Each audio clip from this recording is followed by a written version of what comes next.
अपने घर वालों से शादी के बारे में पीछा छुड़ाने के लिए। मैंने ऑनलाइन एक लड़की ढूंढी और उसके साथ एक नकली शादी का इंतजाम किया। लेकिन शादी के रजिस्ट्री ऑफिस में क्लर्क ने मुझे साफ साफ नफरत से देखा। तुम पहले से शादीशुदा हो और फिर से रजिस्टर करना चाहते हो? क्या तुम्हें पता है कि दो शादी करना जुर्म है? मैं रजिस्ट्री ऑफिस से बाहर निकल रहा हूँ। मैं छपे हुए शादी के सर्टिफिकेट को हैरानी में घूर रहा हूँ। मेरे बगल वाली लड़की अफसोस से सांस लेती है। मिस्टर कंग, अगर आप पहले से शादीशुदा हो तो मुझे यहाँ आने के लिए पैसे क्यों दिए? डिपॉजिट वापस नहीं मिलेगा। ये कहकर वह चली जाती है। मैं वहीं खड़ा रहता हूँ। अभी भी समझ नहीं पा रहा था कि अभी क्या हुआ। मैंने तो कभी किसी लड़की का हाथ भी नहीं पकड़ा। मैं शादीशुदा कैसे हो सकता हूँ? मैं फिर से प्रिंट आउट देखता हूँ। फोटो में जो आदमी है वो पक्का मैं ही हूँ। जिस औरत का नाम लिखा है वो सूचिंग वॉल है। वो खूबसूरत है, लेकिन मुझे बिल्कुल नहीं पता कि वो कौन है। मैं एक फोटो लेता हूँ और एक कॉन्टेक्ट को भेजता हूँ जिसका प्रोफाइल पिक्चर काला है। पता करो ये कौन है। तुरंत जवाब आता है। तभी मैं अपनी उलझन को पीछे धकेल देता हूँ। मैं अपने पुराने इलेक्ट्रिक स्कूटर पर बैठता हूँ और धीरे धीरे एक लग्जरी विला एरिया में जाता हूँ। जैसे ही मैं एक कोने में पार्क करता हूँ, मुझे अपने पीछे नौकर की सरगोशी सुनाई देती है। ये कौन है? ये तो बहुत हैंडसम है। ऐसा मत कहो। ये वो नाजायज बेटा है जिसे मालिक अपना बेटा मानने से मना करते हैं। उसकी माँ वह दूसरी औरत थी। वह पूरी तरह से प्रेग्नेंट होकर झगड़ा करने आ गई थी, ठीक तब जब मालकिन बच्चे को जन्म देने वाली थी। आखिर में दोनों औरतों ने एक ही दिन बच्चे को जन्म दिया। उस औरत को कोई शर्म नहीं थी। उसने सालों तक इस घर में रहने के बहाने बनाए। कम से कम वह अपनी जगह जानता था। वह मिडिल स्कूल में ही यहां से चला गया था और सालों से वापस नहीं आया। पता नहीं आज वह किस लिए वापस आया है। मैंने तेवरी चढ़ाई और दिखाया जैसे मैंने कुछ सुना ही ना हो। अंदर लिविंग रूम में मेरी माँ लीरुयान दरवाजे पर इंतजार कर रही है। जैसे ही वह मुझे देखती है, वह मुझे जल्दी से पकड़ती है और ऊपर खींच लेती है। मेरे साथ चलो, पहले अपने भाई को ढूंढने। और तुम्हें शादी का सर्टिफिकेट मिल गया ना? मैं बेरुखी से जवाब देता हूँ। मिल गया। दुल्हन वो नहीं थी जिसे मैंने प्लान किया था, लेकिन टेक्निकली हाँ। अच्छा, अपनी जगह याद रखना। सुफेद छू तुम्हारे भाई की मंगेतर है। ऐसी बड़े घर की लड़की तुम जैसे नाजायज बच्चे की पहुंच से बहुत दूर है। सिर्फ तुम्हारा भाई ही उसके लायक है। उन शब्दों से मेरी आंखों में नफरत की चमक आ जाती है। सुफिश्वेसु फैमिली की असली पोती है। हैक्सिन की सबसे बड़ी डायनेस्टी। उसने यूनिवर्सिटी में 4 साल तक मेरा पीछा किया था। फिर ग्रेजुएशन के दिन वो मेरे भाई कांगबोड़ा के साथ हो गई। जब लियन को पता चला, उसने मुझसे तुरंत किसी और से शादी करने को कहा, ताकि मेरे और सुफेक्स के बीच की हर संभावना खत्म हो जाए। हमेशा से ऐसा ही रहा है। जब भी मेरे और कंगबोड़ा के बीच थोड़ा सा भी टकराव होता था, ली रुयन बिना किसी सवाल के मुझे पीछे हटने को कहती थी, क्योंकि मैं नाजायज हूं। मेरा वजूद ही असल पाप है। मुझे यह सब मानने के लिए मजबूर किया गया था कि यह सब मैं ही डर्व करता हूं। लेकिन मैं बहुत पहले ही इस नींद से जाग चुका हूं। मैं ली रुयन को एक ताने वाली मुस्कान के साथ देखता हूं। हम सहमत थे। यह आखिरी बार है। गलती लिरोयन की है। वह कंग घर से चिपकी रही सिर्फ मेरे पिता को हर दिन देखने के लिए। वही थी जो कंगबोड़ा को खुश करना चाहती थी। मैं उसके फैसलों की कीमत अपनी जिंदगी से नहीं चुकाऊंगा। इस बार मैं उसकी कोख से पैदा होने का कर्ज चुका रहा हूं और सब कुछ खत्म कर रहा हूं। लीरियन बेचैनी से मुझे हाथ से इशारा करती है। ठीक है, ठीक है। बातें करते हुए हम कंगबोड़ा के कमरे में पहुंच जाते हैं। कंगबोड़ा मुझे देखकर ऊपर देखता है। नांजू, तुम यहां कैसे?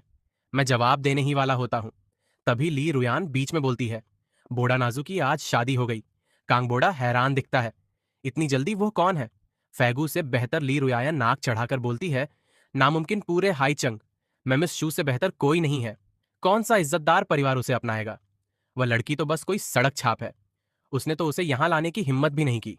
डरा हुआ था कि उसकी घटिया दिखावट तुम्हें बुरा ना लगे। कंगबोड़ा थोड़ी जलन के साथ कहता है।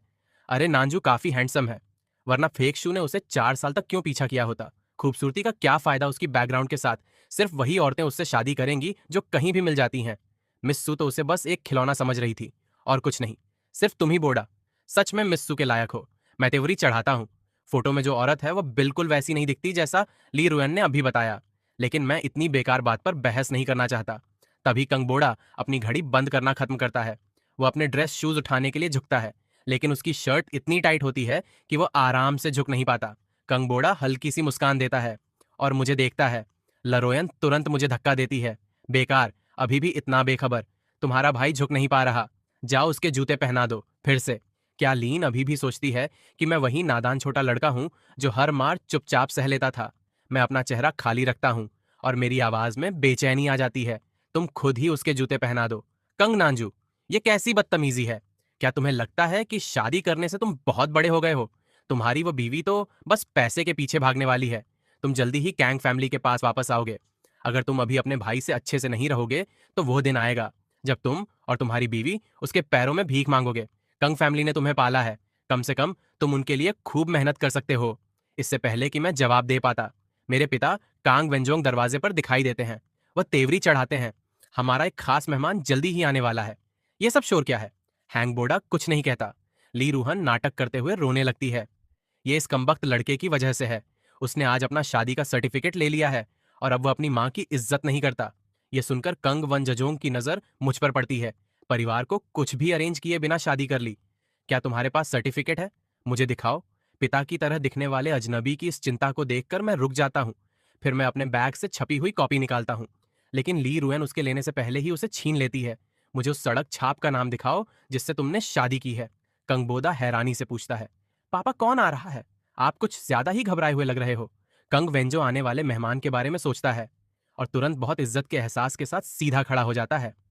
वह मुश्किल से अपनी उत्तेजना छुपाते हुए नाम बोलता है। सुचिंगवू। जैसे ही मैं वह नाम सुनता हूं, मैं जम जाता हूं। कंग वेंजोंग हमारे खाली चेहरे देखता है और गर्व से कहता है, अगर तुम उसे नहीं जानते तो यह नॉर्मल है। मैंने भी उससे कभी खुद नहीं मिला हूं। वह काफी रहस्यमयी है। वह सुफेशु की बुआ है, सिर्फ 28 साल की है और पहले ही सु फैमिली की असली ताकत है। लिरोयन हैरान होकर सांस लेती है। तो क्या वह बोर्डा के लिए और भी अच्छी मैच नहीं है? फैमिली का हेड किसी भी पोती से ज्यादा बड़ा होता है। कंग वेंजो गुस्से से कहता है, यह क्या बकवास कर रही हो? सूचिंग वॉल पहले से शादीशुदा है। मैं अपनी आंखें छोटी करता हूं। अगर सर्टिफिकेट पर वह औरत सच में वही है तो सूचिंग वुल को कुछ पता होगा। ली रुयन थोड़ी उदास दिखती है। उसका पति कौन है? बोड़ा से ज्यादा खुशकिस्मत लगता है। मैं कंग वेंजोंग को देखता हूं। वह अपना सिर हिलाता है। कोई नहीं जानता। लगता है ना वह और ना उसका पति सोशल टाइप के हैं। कंग वंजोंगंग तेवरी चढ़ाता है। मुझे सच में नहीं पता कि वह आज इतनी जल्दी यहां क्यों आई है। सो फैमिली हाइचिंग की सबसे ताकतवर डायनेस्टी है और फैमिली का हेड बहुत खास जगह रखता है। कंग फैमिली ज्यादा से ज्यादा अपर मिडिल क्लास है। ये शादी तो पहले ही कांगबोड़ा का अपनी औकात से ऊपर शादी करना है। सो फैमिली के हेड का सुफेक्स सुई की शादी में आना ही पहले ही बहुत बड़ी बात होगी। एक सिंपल सगाई की रस्म के लिए वह खुद क्यों आएगी? ली रोयायन यकीन से कहती है, ये इसलिए होगा क्योंकि बोड़ा इतना खास है कि सु फैमिली ने उस पर ध्यान दिया है। वह बिना पड़ा हुआ प्रिंट आउट मेरे हाथों में वापस थमा देती है और मुश्किल से अपनी उत्तेजना छुपाते हुए कंग बोड़ा का हाथ पकड़ लेती है। मैं खुद को एक ताने वाली मुस्कान देता हूँ। वो उसकी अपनी माँ से भी ज्यादा दिलचस्पी दिखा रही है। बटलर सीढ़ियों के ऊपर दिखाई देता है। साहब सु फैमिली जल्दी ही पहुंचने वाली है। कंग वेंजो तुरंत पलटता है और नीचे चला जाता है। जब वह मेरे पास से गुजरता है, वह आमतौर पर कहता है, तुम बहुत समय से वापस नहीं आए हो, जाने से पहले कुछ पीकर जाना। मैं सिर हिलाता हूं। मैं रुकना चाहता हूं और देखना चाहता हूं कि सूचिंगवाल कौन है। कमरे में ली रॉयन कांगबोडा को अपनी अमीर दुल्हन का स्वागत करने के लिए तैयारी करते हुए देखती है, ऐसी खुशी के साथ जिसे वह मुश्किल से छुपा पा रही है। 20 साल से भी पहले अगर नाजिंगसु नहीं आई होती तो वो ही कांग वेंजो से शादी करती। उसने नाजिंगसु को इसके लिए कभी माफ नहीं किया, इसलिए उसने जानबूझकर हंगामा किया। नंजिंगसू के ही दिन बच्चे को जन्म देने का इंतजाम किया और हॉस्पिटल में दोनों बच्चों को बदल दिया। अब उसका बेटा आखिरकार अच्छी शादी कर रहा है और नंजिंगसू से तो यह भी उम्मीद की जाएगी कि वह उसके लिए एक अच्छा शादी का तोहफा तैयार करे। जबकि कंग नंजू, जिसे नाजायज बच्चा कहा गया है, बिना पैसे के किसी सड़क छाप से शादी करने जा रहा है। नीचे मैं सीढ़ियों के बगल वाली अंधेरी दीवार से आलसी तरीके से टिका हुआ हूं। मेरी आंखें दरवाजे पर टिकी हैं, सो फैमिली के आने का इंतजार कर रहा हूं। थोड़ी देर बाद मिस कंग सीढ़ियों से नीचे आती है, एक नौकर के सहारे। उन्होंने पर्पल छिपाऊ पहना हुआ है। उनकी बॉडी थोड़ी पतली है। उनकी पूरी शख्सियत में एक शांत और पढ़ी लिखी नजाकत है। नौकर धीरे से कहता है, मालकिन, आपकी तबीयत ठीक नहीं है, शायद आपको ऊपर आराम करना चाहिए। मिस कैंग खांसी के बीच अपना सिर हिलाती है। नहीं, मैं बोड़ा के लिए इतना खास दिन मिस नहीं कर सकती।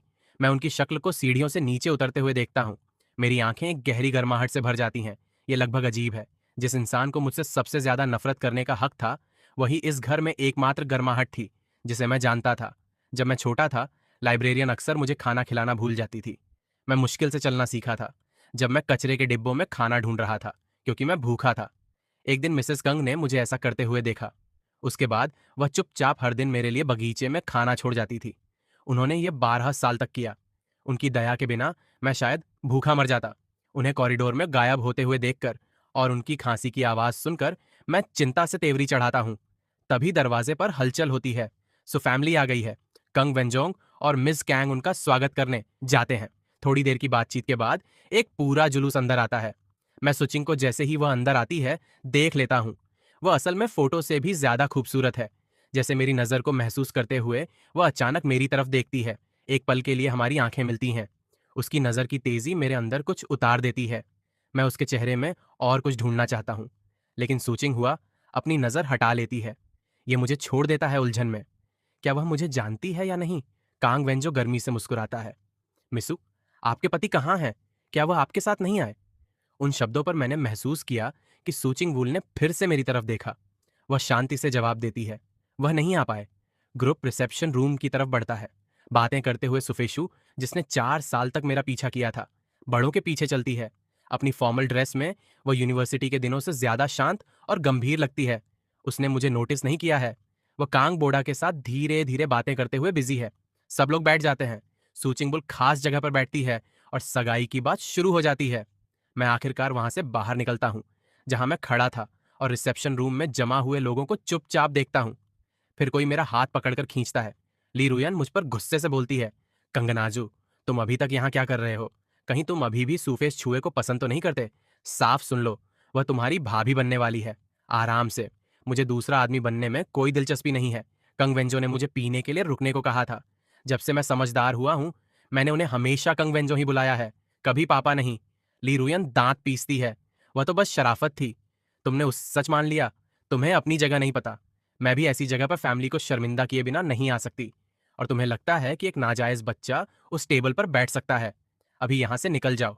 मैं बेचैनी से घूरता हूं और जवाब देने ही वाला होता हूं, जब मेरी आंख सूचिंग वॉल को अपनी जगह से उठते हुए देखती है। वह अपने फोन की तरफ इशारा करती है और बालकनी की तरफ जाती है। जरूर कोई कॉल होगी। मेरी आंखें तेज हो जाती हैं। मैं लीरियन को हल्का सा इशारा करता हूं और रिसेप्शन रूम से निकलकर बालकनी की तरफ मुड़ जाता हूं। जैसे ही मैं पास पहुंचता हूं, वह कॉल काट देती है और अपनी ठंडी आंखें मुझ पर घुमाती है। रुको। उस खतरनाक नजर को देखकर मेरे होठों पर मुस्कुराहट आती है और मैं अचानक बोल उठता हूं, जान। मैंने सूचिंग को ध्यान से देखा, कोई रिएक्शन देखने के लिए। उसके आसपास की ठंडक और बढ़ जाती है। वह बिना किसी भाव के मुझे घूरती है, फिर वह जाने के लिए मुड़ती है। मैं तेजी से आगे बढ़ता हूं और उसका रास्ता रोक देता हूं। सुचिंगवा की भौहें थोड़ी सिकुड़ जाती हैं। हटो, तुम मुझे पहचानती नहीं। वह मुझे बेपरवाह होकर देखती है। क्या मुझे चाहिए? कंग के घर में आने के बाद से उसे एक अलग नजर महसूस हो रही थी, जो उसका पीछा कर रही थी। दूसरी नजरों से अलग, जो उसे पसंद नहीं थी। यह नजर खुली और शर्मिंदा नहीं थी। इसी वजह से उसने मुझे एक से ज्यादा बार देखा था। जब उसने मुझे देखते हुए पकड़ा तो मैंने नजर नहीं हटाई। मैं बस उसे देखता रहा, बिना किसी परवाह के। उसने सोचा था शायद मैं उन आदमियों से अलग हूं जो उसे लालची नजरों से देखते थे, लेकिन पता चला मैं उन सबसे ज्यादा हिम्मत वाला था। सीधा उसके पास जाकर उसे जान कह दिया। सुचिंगू के चेहरे पर बेचैनी और बढ़ जाती है। सर, मैं शादीशुदा हूं, कृपया ठीक से पेश आए है। और उसका जवाब हमेशा की तरह ठंडा, दादा, तुम्हारा काम नहीं। मैं छपा हुआ सर्टिफिकेट निकालता हूं और उसके सामने रखता हूं। मिस सू, वहां जो नाम है वो आपका होना चाहिए। सुचिंगवा उस प्रिंट आउट को देखती है। उसकी आंखें दूल्हे के नाम कांग नाजू पर जाती है। जब वह फिर से ऊपर देखती है तो उसकी आवाज रूखी होती है। मिस्टर कंग, अगर आप डॉक्यूमेंट्स झूठे बना रहे हैं तो कम से कम ठीक से बनाएं। यह कहकर सुचिंगवुल रिसेप्शन रूम को पूरा छोड़कर गार्डन से होते हुए कार पार्क की तरफ बढ़ जाती है। मैं उसके पीछे जाता हूं समझाने के लिए। 2 बॉडीगार्ड्स काले कपड़ों में बाहर आते हैं और मेरा रास्ता रोक देते हैं। मैं रुक जाता हूं और उसे आवाज देता हूं, मिसू, यह सर्टिफिकेट असली है। अगर आपको यकीन नहीं तो रजिस्ट्री ऑफिस में चेक कर लो। सुचिंगवा धीमी नहीं होती। वो कार में बैठती है और पीछे देखे बिना चली जाती है। बोडा मुझे सुचिंगवाल के पास जाते हुए देख लेता है। भले ही वह सुन नहीं पाता कि क्या बात हुई। सुचिंगवा को जाते देखकर मैं अपनी स्कूटर पर बैठता हूं और उसके पीछे निकल जाता हूं। कंगोड़ा तुरंत पूछता है, मिस सू क्यों चली गई? क्या किसी ने उन्हें बुरा कहा? सू चिंगवाल का पर्सनल असिस्टेंट मुस्कुराता है। मिस सू को कुछ जरूरी काम था। वह माफी मांगती है। कृपया यह बात अपने बड़ों तक पहुंचा देना। कंग बोड़ा अदब से सर हिलाता है और असिस्टेंट को बाहर तक छोड़ता है। कंग वेंजो परेशानी से पूछता है, मिस सू क्यों चली गई? क्या मेहमान नवाजी में कोई कमी थी? कंग बोड़ा सोचता है कि सुफाइसा सू आज कितनी परेशान लग रही थी। इधर उधर देख रही थी, जैसे किसी को ढूंढ रही हो। फिर वह मेरा चेहरा सोचता है और उसकी मुट्ठी कस जाती है। उसकी आंखों में कुछ बदलता है। मैंने नाजू को मिस्सू को परेशान करते देखा। वो काफी गुस्से में चली गई और एक मैसेज छोड़ गई। क्या मैसेज? मिस्सू ने कहा कि आपको अपने घर को ठीक से संभालना चाहिए। नांजू ने जो किया उसके बाद वह सोच रही है कि क्या सु फैमिली हमारी परवरिश पर सवाल उठाएगी। कंग वेंजो का चेहरा लोहे जैसा भूरा हो जाता है। इधर मैं विला डिस्ट्रिक्ट से निकलते ही सुचिंगवॉल की कार को खो देता हूँ। जब मैं अभी भी इस बात से परेशान होता हूँ, मेरा फोन बजता है। एक औरत की आवाज आती है, बॉस मुझे सुचिंगवॉल की जानकारी मिल गई है। सुचिंगुसु पेट्रियार्क की दूसरी बेटी है, जिसके बारे में कहा जाता है कि वह बहुत सख्त और ठंडे दिल की है। इसी वजह से उसे बचपन में विदेश भेज दिया गया था। सबको लगा था कि फैमिली का काम सबसे बड़े बेटे सुफेचू के पापा को मिलेगा। किसी ने नहीं सोचा था कि सुचिंगु पिछले हफ्ते अचानक वापस आ जाएगी। उसने किसी तरह पेट्रियार्क को अपनी जगह छोड़ने पर मजबूर कर दिया और सुग्रुप का सीधा कंट्रोल ले लिया। मैं घूरता हूं, उसके कांटेक्ट डिटेल्स और शेड्यूल ढूंढो। मैं उसके पास जाऊंगा, मैं फोन काट देता हूं और अपनी कनपट्टियां रगड़ता हूं। यह मुश्किल होने वाला है। सुचिंगवाल बॉडीगार्ड्स के साथ सफर करती है। उस तक पहुंचना आसान नहीं होगा। मुझे अपना मुंह नहीं चलाना चाहिए था और उसे जान नहीं कहना चाहिए था। मैंने उसे भगा दिया। मैं लंबी सांस लेता हूँ, स्कूटर स्टार्ट करता हूँ और आराम से घर की तरफ निकल जाता हूँ। शहर के भीड़भाड़ वाले इलाके को पीछे छोड़कर मैं बाहर के अर्बन गांव की तरफ जाता हूँ। जब मैं मिडिल स्कूल में कंग के घर से निकला था तो मेरे पास कुछ भी नहीं था, इसलिए मैंने यहाँ एक पुराना घर किराए पर ले लिया। मैं उस जगह का आदी हो गया और कभी वहां से नहीं गया। मैं घर से बस थोड़ी दूर होता हूँ जब एक 80 या 90 साल की बूढ़ी औरत सड़क किनारे से अचानक बाहर आती है। मैं जोर से ब्रेक लगाता हूँ, लगभग उसे टकरा ही जाता हूँ। पहले मुझे लगा कि यह कोई धोखा हो सकता है, लेकिन जल्दी ही कुछ बताता है कि ऐसा नहीं है। बूढ़ी औरत छोटी और पतली है, लेकिन अच्छे कपड़े पहने हुए हैं। वह साफ तौर पर किसी आम फैमिली से नहीं है। उसके गले में एक टैग लटका हुआ है जिस पर एक फोन नंबर और यह शब्द लिखे हैं, अगर यह बूढ़ी औरत भटकती हुई मिले तो कृपया इस नंबर पर कॉल करें। दिमागी बीमारी साफ दिख रहा है। मैं सोचता हूँ, यह किसकी दादी है। मैं अपना फोन निकालता हूँ और टैग पर लिखा नंबर डायल करता हूँ। इससे पहले कि फोन बजता, बूढ़ी औरत अचानक मेरा हाथ मजबूती से पकड़ लेती है। उसकी धुंधली आंखों में चमक आती है। मेरी पोती का पति, तुम मेरी पोती के पति हो। मैं अनजाने में हिलता हूँ। मैं 22 साल से अकेला हूँ और मुझे 2 बीवियां कैसे मिल गईं? रजिस्ट्री ऑफिस आज लगता है होलसेल में काम कर रहा है। मुझे ये इतना मजेदार लगता है कि मैं उसके साथ खेलने लगता हूँ। दादी, आपकी पोती कौन है? बूढ़ी औरत अपनी भौहें सिकुड़ती है और सोचती है, मेरी पोती, उसका नाम क्या था? हाँ, वसु से शुरू होता है। सुम उसके दिमाग में आता है और उसके बोलने से पहले ही गायब हो जाता है। वो परेशान हो जाती है, मुंह खोलती और बंद करती है, शब्द नहीं निकाल पाती। आराम से दादी, अगर आपको याद नहीं आ रहा तो कोई बात नहीं। मैं उसे तसल्ली देता हूँ और नंबर डायल करता हूँ। ज्यादा दूर नहीं, पास की एक सड़क पर सूचिंगवोले एक लग्जरी कार में बैठी है। उसका चेहरा गुस्से में है। उसके बगल में उसकी असिस्टेंट ल्यू हुआ सांस लेने की भी हिम्मत नहीं करती। लुजुआ ध्यान से कहती है, ये मेरी गलती थी कि मैंने उनका ठीक से ख्याल नहीं रखा। मैंने बूढ़ी मैडम को भटकने दिया। सुचिंग कुछ नहीं कहती, उससे ठंडक निकल रही है। दादी सु अक्सर ज्यादातर समय कुछ नहीं बोलती, लेकिन आज उन्हें अचानक सब कुछ याद आ गया। सबको भेज दिया और खुद ही निकल गई। सिक्योरिटी फुटेज में दिखा कि वह पब्लिक बस से शहर के बाहर तक चली गई थी। वह इलाका खराब है, जहां कई सड़कों पर कैमरा नहीं है। वह लोग गली गली ढूंढ रहे हैं। तभी सूचिंग वॉल का फोन बजता है। वह तुरंत उठाती है। एक शांत आदमी की आवाज आती है, हेलो, आपके घर के बूढ़े सदस्य मेरे पास हैं। कार का माहौल ठंडा पड़ जाता है। सब लोग तुरंत हरकत में आते हैं। एक आदमी पुलिस को कॉल करने के लिए फोन उठाता है, दूसरा सिग्नल ट्रेस करना शुरू करता है। सुचिंगू की आंखें तेज हो जाती हैं। उसकी आवाज बर्फ जैसी ठंडी हो जाती है। तुम्हें कितने पैसे चाहिए? दूसरी तरफ की आवाज आराम से और बिना जल्दी के होती है, मैं कोई किडनैपर नहीं हूं। मैं बस आपको बताना चाहता था कि बूढ़ी औरत ठीक है और किसी को उनका ज्यादा अच्छे से ख्याल रखना चाहिए। मैं एड्रेस देता हूं और फोन काट देता हूं। सुचिंगू की आंखें थोड़ी ऊपर उठती हैं। वह बिना जल्दी वाली आवाज अजीब तरह से जानी पहचानी लगती है। 5 मिनट बाद वह उस जगह पर पहुंचते हैं, लेकिन जिस लड़के ने कॉल किया था वह कहीं नहीं दिखता। सिर्फ एक पुलिस वाला बूढ़ी औरत के साथ वहां खड़ा है। सू चिंगू दादी सू से पूछती है, आप यहां कैसे पहुंची? बूढ़ी औरत राज की बात बताने वाले अंदाज में कहती है, मैं अपनी पोती के पति को ढूंढने आई थी। वह यहीं पास में रहता है। सूचिंगुल रुकती है। वह लंबी सांस लेती है। दादी, कोई पति नहीं है। नामुमकिन, मैंने उसे देखा था। उस बेदर्द लड़के ने मुझे पुलिस के हवाले कर दिया और चला गया। अब मुझे अपना फोन दो। सूचिंग फोन दे देती है। बूढ़ी औरत कांटेक्ट से हाल ही में आए नंबर को अपनी छोटी नोटबुक में कॉपी कर लेती है। अब उसके पास अपनी पोती के पति का नंबर है। अगली सुबह जल्दी मुझे अपने यूनिवर्सिटी सुपरवाइजर का फोन आता है। जैसे ही मैं प्रोफेसर लियांग के ऑफिस में जाता हूँ, मुझे कांग बोडा और ली रोयन पहले से ही वहां मिलते हैं। मैं अपनी आंखें छोटी करता हूँ।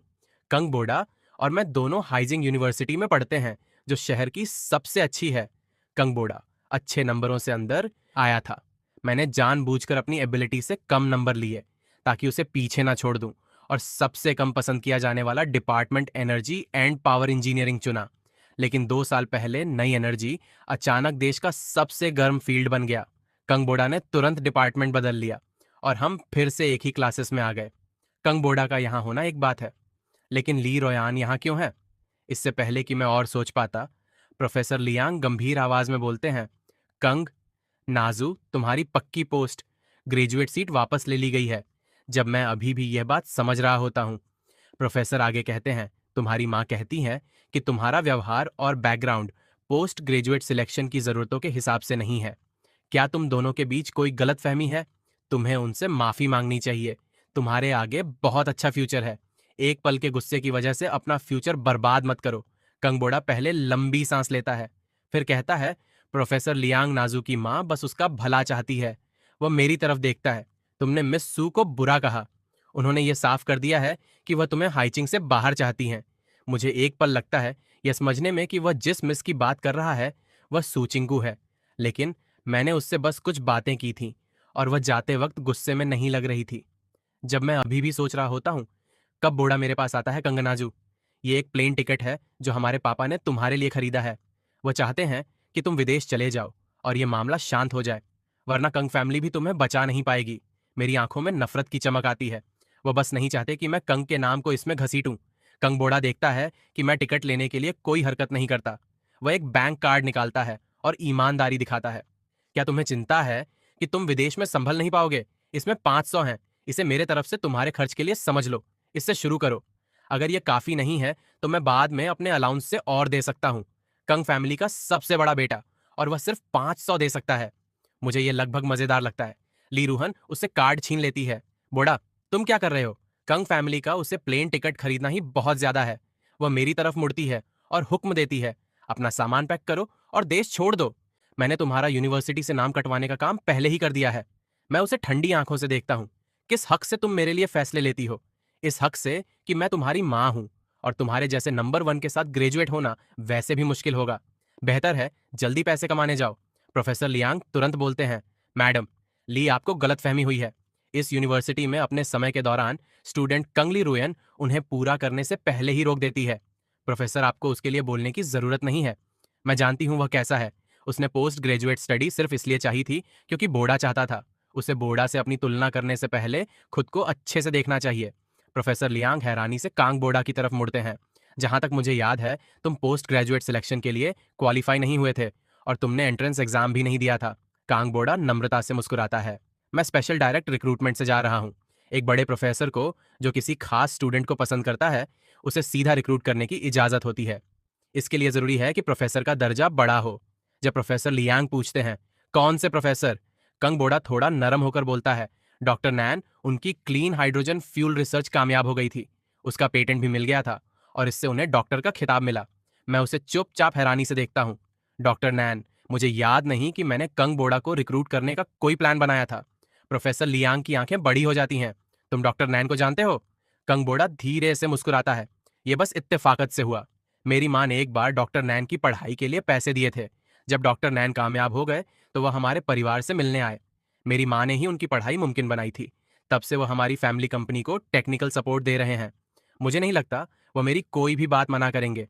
मैं अपनी एक आईब्रो उठाता हूँ। बचपन में मैं कंग के घर में सिर्फ मिसेस कंग की देखभाल की वजह से ही जिंदा रह पाया था। जब मेरे पास पैसे आए तो मैंने डॉक्टर नैन बनकर मिसेस कंग से कांटेक्ट किया। खुद को उनका एहसान चुकाने का एक बहाना देने के लिए मैंने ये कहानी बनाई कि उन्होंने एक बार मेरी पढ़ाई का खर्चा उठाया था। सालों से जब भी उनकी कंपनी में कोई टेक्निकल प्रॉब्लम आती थी, मैं बिना पैसे लिए मदद करता था। लेकिन मैंने कभी कंग बोड़ा की हर बात मानने के लिए हाँ नहीं की। उसने बातों को बहुत बढ़ा चढ़ाकर बताया है। प्रोफेसर लियांग उसकी बात पर यकीन कर लेते हैं। डॉक्टर नैन अभी कौन सी यूनिवर्सिटी में पढ़ाते हैं? कंग बोड़ा जवाब देता है, मैंने डीन से वादा किया है कि मैं डॉक्टर नैन को यहाँ फैकल्टी में आने के लिए बुलाऊंगा। प्रोफेसर लियांग खुश हो जाते हैं। वह मेरी तरफ मुड़ते हैं। नानजू, तुम्हारा रिसर्च एरिया डॉक्टर नैन से मिलता है। जब सही वक्त आएगा मैं तुम्हें उनसे मिलवाऊंगा। अगर डॉक्टर नैन तुम्हारे लिए बात करने को तैयार हो जाते हैं तो पोस्ट ग्रेजुएट में एडमिशन मिल सकता है। कंगबोडा चिंता दिखाता है। प्रोफेसर लियांगसु फैमिली हाइचिंग की सबसे अमीर फैमिली है। वह हर साल यूनिवर्सिटी को बहुत सारा रिसर्च फंडिंग देते हैं।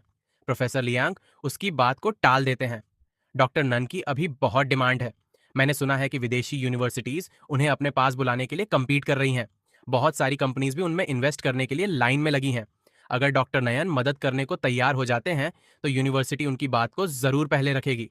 कांगबोड़ा नाटक करते हुए लंबी सांस लेता है। बात यह है कि डॉक्टर नयन मेरी माँ की बात मानते हैं। अगर मैं पूछता तो वह पूरी कोशिश करते मदद करने की। लेकिन नांजू मेरे पिता का नाजायज बेटा है जो मेरी माँ के इंटरेस्ट के खिलाफ है। नांजू कैसा रहेगा अगर मैं तुम्हारी तरफ से डॉक्टर नैन से पूछने जाऊं? मैं ठंडे तरीके से और बिना सोचे समझे मना कर देता हूं। इस वक्त कंगबोड़ा मेरे लिए सिर्फ एक नाटक करने वाला जोकर है। मैं हल्की सी मुस्कान लाता हूं और सीधे प्रोफेसर लियांग की तरफ मुड़ता हूं। प्रोफेसर, आप जानते हैं कि मैं कभी पोस्ट ग्रेजुएट पढ़ाई करना नहीं चाहता था। प्रोफेसर लियांग का चेहरा उतर जाता है। उनके चेहरे पर अफसोस साफ दिखता है। उन्होंने ही मेरी काबिलियत को पहचाना था और एडमिशन के लिए बहुत जोर लगाया था। उन्होंने कभी सोचा नहीं था कि बात यहां तक पहुंचेगी। उनकी आंखें थोड़ी लाल हो जाती हैं। तो मैं तुम्हें नौकरी के लिए एक रिकमेंडेशन लेटर लिख दूंगा। ली रोइन अपना हंट सिकोड़ती है। अपनी मेहनत बर्बाद मत करो। इसने मिस सुकोना राज किया है। हाइचिंग में नौकरी ढूंढना, ये तो ख्वाब देख रहा है। प्रोफेसर लियांग गुस्से में कहते हैं। मैं नहीं मानता कि कोई पूरे शहर पर अकेला राज कर सकता है। अगर नांजू को सच में नौकरी नहीं मिलती तो वह वापस आकर मेरा टीचिंग असिस्टेंट बन सकता है। उन शब्दों से मेरे अंदर गर्माहट सी दौड़ जाती है। मैं कहता हूं, प्रोफेसर मिस्सू और मेरे बीच बस एक गलतफहमी है। जब वह ठीक हो जाएगी तो सब कुछ ठीक हो जाएगा। कृपया चिंता मत कीजिए। कंगबोड़ा की मुट्ठी कस जाती है। वह समझ नहीं पाता कि जब वो एक मॉडल स्टूडेंट है तो प्रोफेसर लियांग सिर्फ मामूली दिखने वाले कंग नाजू पर ही क्यों ध्यान दे रहे हैं। गुस्से से जलते हुए कंग बोड़ा ली रुयन की तरफ देखता है और बोलता है, क्या नांजू सच में मिस्सू को परेशान करता रहेगा? वह शादीशुदा है। इस तरह का बर्ताव तुम पर बहुत बुरा असर डालेगा। ली रूहन बिल्कुल वैसा ही गुस्सा हो जाती है जैसा सोचा था और उसी वक्त मेरे चेहरे पर थप्पड़ मार देती है। मैं उसे हैरानी से घूरता हूं। मैंने सोचा नहीं था कि वह प्रोफेसर ली हैंग के सामने सच में मुझे मारेगी। ली रुयन में शर्म का कोई निशान नहीं दिखता। वह मेरी तरफ उंगली दिखाती है। कुछ साल अलग रहकर तुम भूल गए कि इस घर में कैसे रहते हैं। अभी अपने भाई से माफी मांगो और वादा करो कि तुम सुफ फैमिली के पास कभी नहीं जाओगे। मेरी आंखों से गर्माहट चली जाती है। सिर्फ ठंडक रह जाती है। उसने मेरी पिछले दिन की कोई भी बात दिल पर नहीं ली थी। क्या वह अब भी सोचती है कि मैं वही नादान लड़का हूं जो हर बात चुपचाप मान लेता था और हर चीज में कंगोड़ा की बात मानता था? अगर समझदारी से काम नहीं बनेगा तो मुझे मत दोष देना अगर मैं पीछे नहीं हटा। कंग बोड़ा के अंदर खुशी की लहर दौड़ जाती है। वह सोचता है, बचपन में तुम मेरे सामने झुकते थे। तुम्हारे बाहर जाने के बाद और यूनिवर्सिटी में दोबारा मिलने पर भी वही पुराना रूप। लेकिन अचानक इतना कॉन्फिडेंस, आज इसे अपनी जगह पर वापस आने दो। कांगबोड़ा अभी भी यही सोच रहा होता है जब मैं धीरे से उसकी तरफ चलता हूं। जैसे ही उसके होठों के किनारे पर मुस्कान आने लगती है, माफी की उम्मीद में मैं अपना सर ऊपर करता हूं और अपनी मुट्ठी जोर से उसके चेहरे पर मारता हूं। कंग का सर घूम जाता है। वह पूरी तरह से हैरान रह जाता है। ली रुयन चीखती है और आगे बढ़ती है। कंग, नंजू, तुम्हारी हिम्मत कैसे हुई उसे मारने की? मैं तेजी से मुड़ता हूं और मुझसे कुछ खतरनाक सा निकलता है। लिरोयन जहां खड़ी थी वहीं रुक जाती है। तुम क्या कर रहे हो? मैं तुम्हारी मां हूं। तुम सच में मुझ पर हाथ नहीं उठाओगे? मेरी आवाज बर्फ जैसी ठंडी है। तुम कभी मेरी मां नहीं थी तो मुझसे बेटे जैसा प्यार की उम्मीद मत रखना। आज के बाद मेरी जिंदगी से दूर रहना और जो कुछ भी तुम मेरे साथ करोगी मैं उसका दोगुना कंगोड़ा पर वापस करूंगा। मैं प्रोफेसर लियांग को झुककर सलाम करता हूं। उन्हें 4 साल की गाइडेंस के लिए शुक्रिया कहता हूं और उन्हें बताता हूं कि जब सब ठीक हो जाएगा तो मैं वापस आऊंगा। मैं मुड़ता हूं और बिना किसी झिझक के बाहर निकल जाता हूं। लीरुयन तभी होश में आती है जब मैं उसकी नजर से गायब हो चुका होता हूं। मैं अभी कैंपस के गेट से बाहर निकला ही था जब जीडब्ल्यू ऑल का फोन आता है। बॉस, सब पता चल गया। अब मैं समझ गया कि सुचिंग वो लोगों को क्यों कहती है कि वह शादीशुदा है लेकिन तुम्हें पहचानती नहीं। सो फैमिली बाहर से तो बहुत शानदार दिखती है लेकिन अंदर की पावर स्ट्रगल बहुत तेज है। सो फैमिली के मुखिया सबसे बड़े बेटे की तरफ थे और फैमिली को उन्हें ही देना चाहते थे। छोटी बेटी होने की वजह से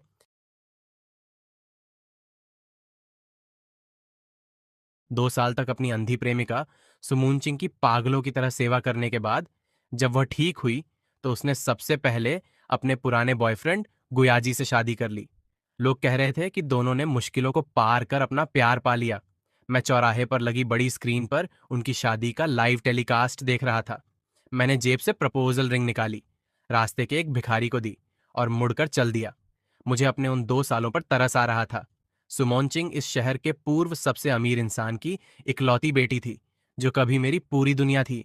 2 साल पहले एक भयानक कार एक्सीडेंट में उसकी आंखों की रोशनी चली गई थी। तब उसका मंगेतर गुयाजी तुरंत उससे रिश्ता तोड़कर विदेश भाग गया था।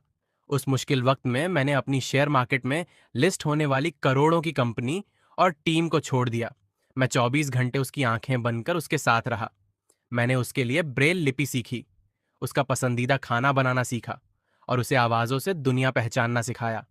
वह जब भी डिप्रेशन में चीखती चिल्लाती, मैं दिन रात उसे संभालता। वह हमेशा कहती थी, यचुआ, मुझे छोड़कर कभी मत जाना। मुझे लगा हमारा रिश्ता सब चीज़ों से ऊपर है। 3 महीने पहले उसका आई ट्रांसप्लांट हुआ और ऑपरेशन सफल रहा। जिस दिन उसकी आंखों की पट्टी खुलनी थी, मैं फूल और अंगूठी लेकर उसे प्रपोज करने अस्पताल जा रहा था। लेकिन उसने आंखें खोली तो सामने मैं नहीं, बल्कि विदेश से ठीक उसी वक्त लौटा उसका पुराना मंगेतर गोयाजी खड़ा था। गोयनजी को जैसे ही पता चला कि सुमनचिंग ठीक होने वाली है, वह तुरंत विदेश से लौट आया। उसने नर्स को पैसे देकर पट्टी खुलने का समय पता किया और सबसे पहले वार्ड में जाकर खड़ा हो गया। उधर मुझे अस्पताल के सिस्टम में खराबी का झूठा मैसेज भेजकर नीचे कैफे में रोक दिया गया। जब मैं फूल लेकर ऊपर भागा तो देखा कि सुमुचिंग याजी के सीने से लगकर रो रही थी और कह रही थी, याजी, मुझे तुम्हारी याद आई। गुयानन जी ने मुझे ऐसे देखा जैसे मैं कोई कचरा हूं। आसपास के लोग गुयाजी के सच्चे प्यार की तारीफ कर रहे थे कि वह करियर छोड़कर लौट आया। लेकिन इन 2 सालों में जो मैं बिना सोए उसकी सेवा करता रहा, उस कुर्बानी की कोई औकात ही नहीं थी। होश में आते ही सुमन सिंह ने मुझसे कहा, यजुवान, इन 2 सालों में मेरी देखभाल करने के लिए तुम्हारा बहुत बहुत शुक्रिया। ये 5 लाख रुपए का चेक है। इसे अपनी सेवा का मुआवजा समझकर रख लो और आज से तुम्हें काम पर आने की जरूरत नहीं है। उसकी आवाज में एक नौकर को नौकरी से निकालने जैसा घमंड था। मैंने उस चेक को छुआ तक नहीं। मुझे समझ आ गया था कि उसकी आंखों में मेरे लिए कोई जगह नहीं थी। उसे सिर्फ तब तक एक सहारे की जरूरत थी जब तक वह अंधी थी। मैं बिना कुछ बोले वहां से मुड़ा और अस्पताल से बाहर निकल आया। टीवी पर उनकी शादी का लाइव टेलीकास्ट चल रहा था, जहां गुयाजी उसे बिल्कुल वैसी ही अंगूठी पहना रहा था जैसी मैंने तैयार की थी। गुयाजी ने सुमुचिंग से मेरी 2 साल की मेहनत का पूरा निचोड़ जान लिया था। मैंने अपनी हथेली में रखी कीमती गुलाबी हीरे की अंगूठी को देखा, जिसे बेल्जियम के डिजाइनर ने 6 महीने में तराशा था। आज वह मजाक बन चुकी थी। मैंने वो अंगूठी सड़क के किनारे एक बूढ़े भिखारी के कटोरे में डाल दी और भीड़ में गायब हो गया। तभी मेरे बिजनेस पार्टनर फांगजी का मैसेज आया, भैया क्या सब खत्म हो गया? मैंने लिखा, हाँ, ये मेरा इन्वेस्टमेंट फेलियर था, मैं कंपनी वापस आ रहा हूँ। वो खुश होकर बोला, हम सब आपका ही इंतजार कर रहे थे। 2 साल पहले मेरी कंपनी टीएसयू डाटा करोड़ों की थी, लेकिन सुमनचिंग के लिए मैंने सब बंद कर दिया था।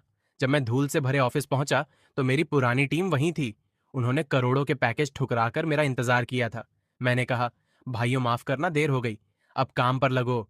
फांगजी, बेडो मॉडल का डाटा लोड करो। ओल्ड बगंग जी ग्रुप की सभी कंपनियों का फाइनेंशियल कच्चा चिट्ठा निकालो।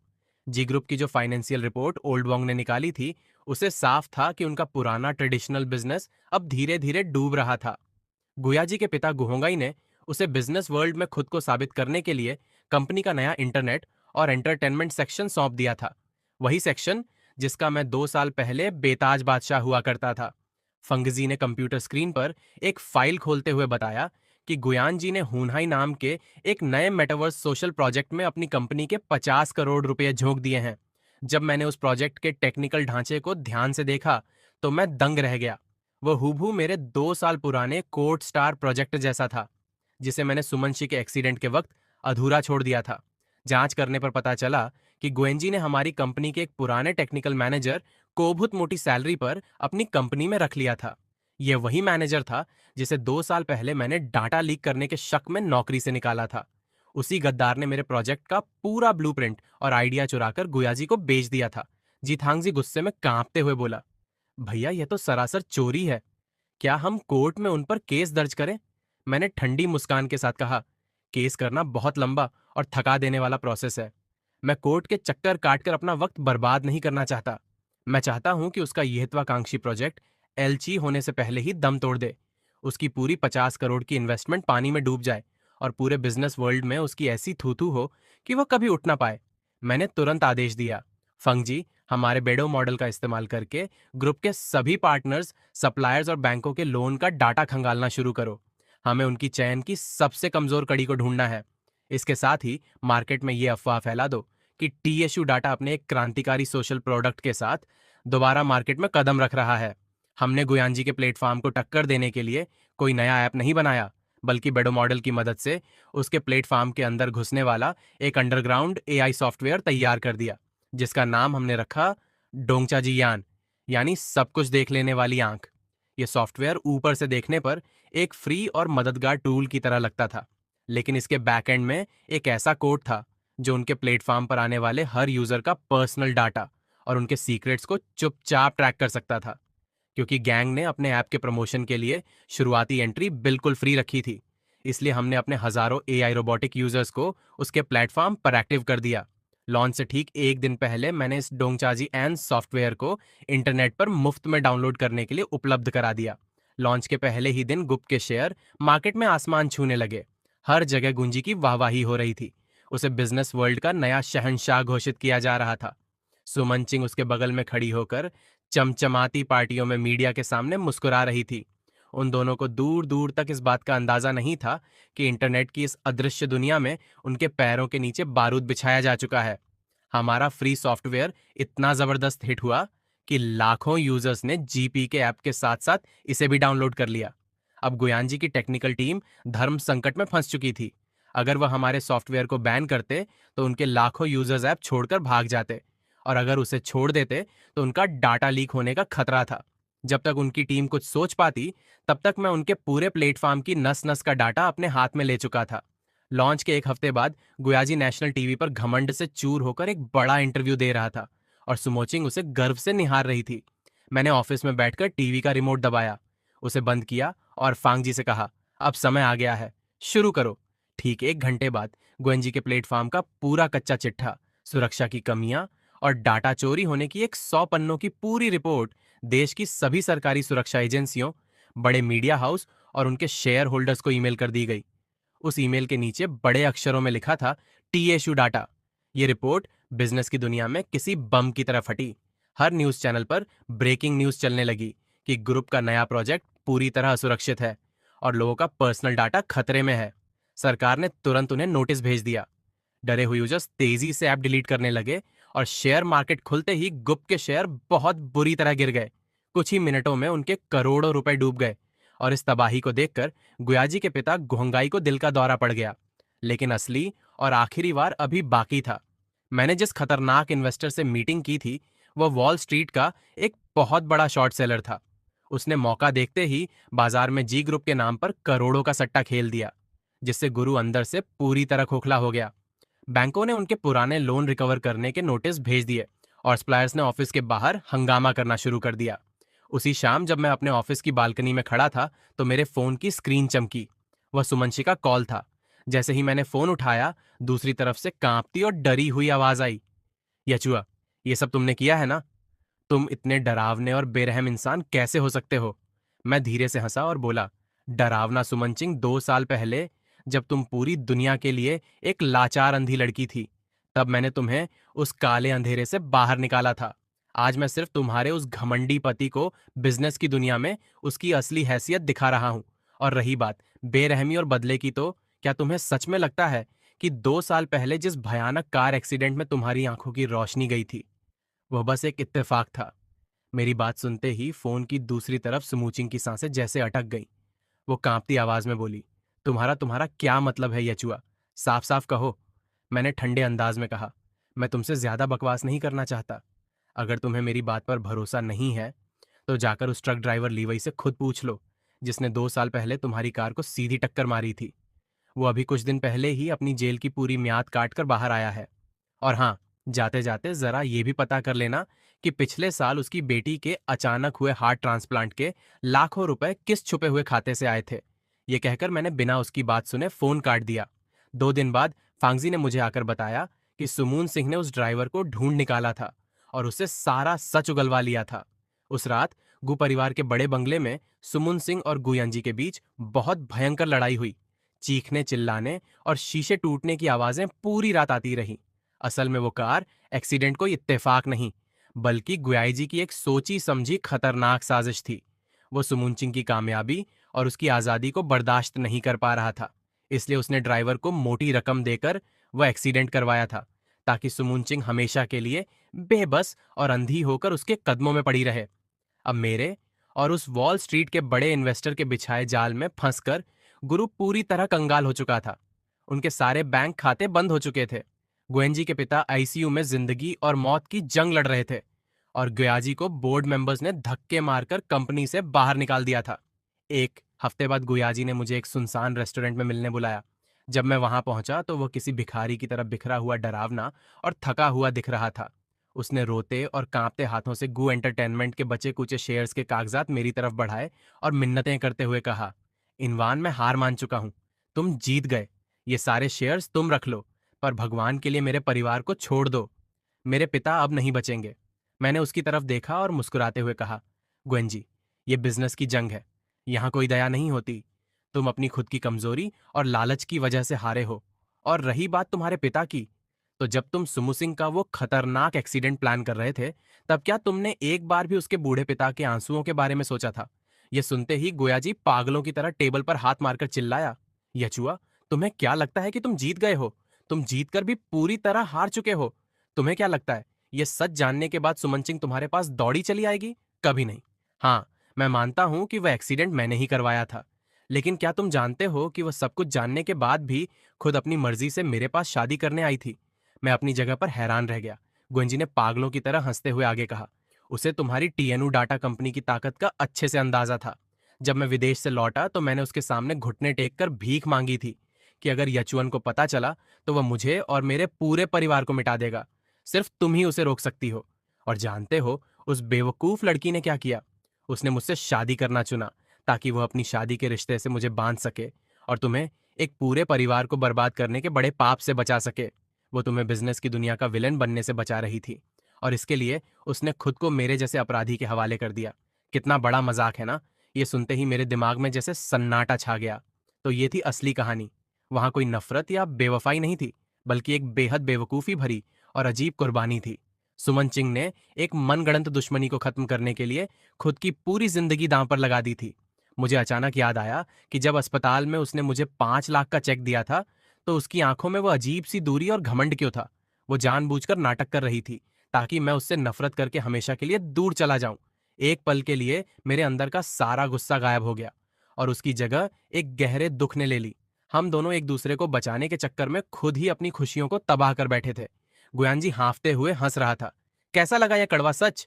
जिसे तुम धोखेबाज समझकर बर्बाद कर रहे थे, वह तो तुम्हारी आत्मा को बचा रही थी।